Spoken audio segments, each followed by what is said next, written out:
What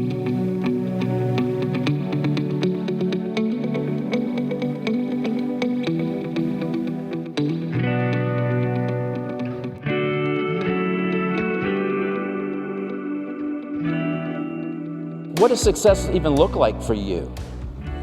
What is your definition of success? You might want to have the most cars or the most houses. Everyone has their own definition for success.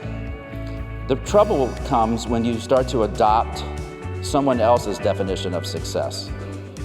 And what happens then is that as you move towards this goal, you will eventually give up, because that definition of success is not coming from your core values. It's coming from some ideal that you believe causes success. So we want to be very clear about what your definition of success is. We need to invest the majority of our time building relationships. In this age of technology, where we can do almost anything, anywhere, anytime, the question is, how do we maintain the human element? The connections, the memories, the feelings. How do we maintain that human touch? The goal here is to live and enjoy your life, to connect with people. My big question to you is, who are you? If you didn't wake up tomorrow, what would people say about you? Who you were, what you did and did not finish doing? We don't know what's going to happen tomorrow, but it's interesting if we stop and think about, who are we really? And I say the definition of who we are has to do with our values. We're defined by our values. Ultimately, we are our values. And what's great about that is when you know what your values are, then you can start to put boundaries around that and protect it from anything that doesn't serve your values.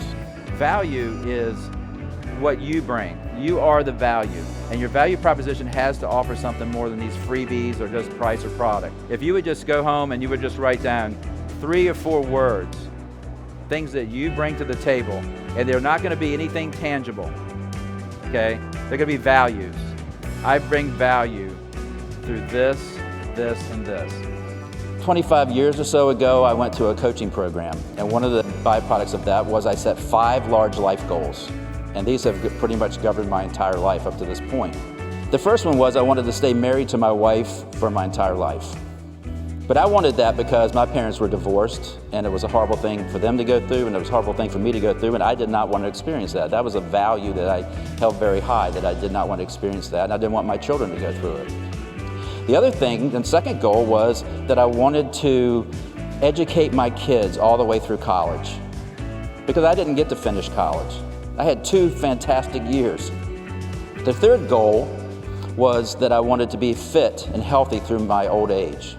I lost my brother when he was 27 years old to cancer. I was 30 years old, and it impacted me deeply. Number 4 was I wanted to be financially independent by the time I was 60 years old. And the 5th goal was I wanted to have a second career based on the skills and the abilities that I had acquired during my first career. But those are my values-based goals that have kind of governed my life up until this point. Where does price and product and performance show up? It always shows up in data and information. So what I'm trying to get you to think about today is this: let's figure out how we can climb this pyramid and take a higher altitude view of how we deal with our clients. Wisdom is the most valuable element in a relationship. It's the most valuable thing that you can offer to a client, is your wisdom. We are drowning in information while we are starving for wisdom.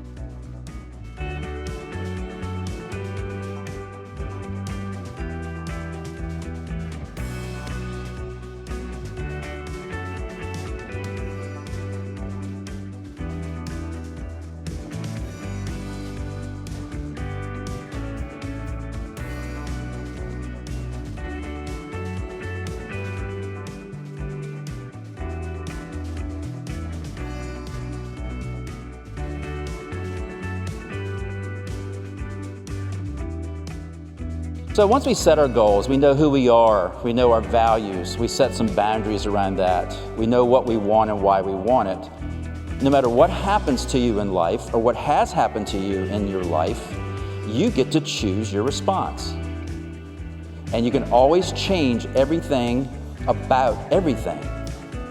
And you can do it right now. You don't have to wait. You get to choose.